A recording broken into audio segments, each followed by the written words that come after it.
check natin dito sa itaas.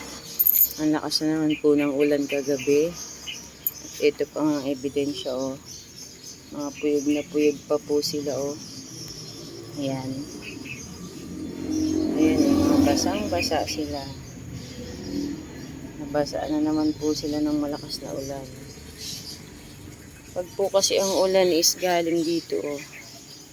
Na ano po, hagip sila dito kasi halos maabot nga dyan, oh. Pati sa may bintana. Ito, oh, yun, oh. Basang-basa sila. Ito si Flapjack, oh. Basang-basa ito. Ayan, oh. Sobrang basa po. Campfire, ito, yan. Pero yung jade, oh. Gusto po pala ng jade sa ano, ulanan. Lalo na silang gumanda at lumago, oh. Pa-comment nga po ako dito kung ano po itong cactus na to. Ayun, ang haba na niya, parang sitaw. Tsaka palagay na rin po kung paano ito padamihin. Hindi pa po ako nakapagpa-tropa nito. Hindi ko alam kung paano.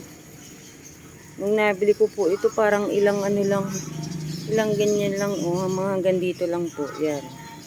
Tapos ngayon ang haba na po, oh. Sobrang haba na, guys. Sa side na yun, ayun, puyog na puyog din. Yan, lahat sila puyog na puyog. Yung jade, oh, ang ganda. Lahat sila. Ayan, guys, oh. Oh. Sobra kapuyog. At yung rubber tree, the same. Ayan, puyog na puyog din. Pero lalo silang gumagamit. At yun, nasikat na ang araw. Ito din si Barley Marks, oh. Hindi ko na kailangan mag-delay kasi basang-basa na po silang lahat. Ayan. So guys, hanggang dito na lang po ang aking update.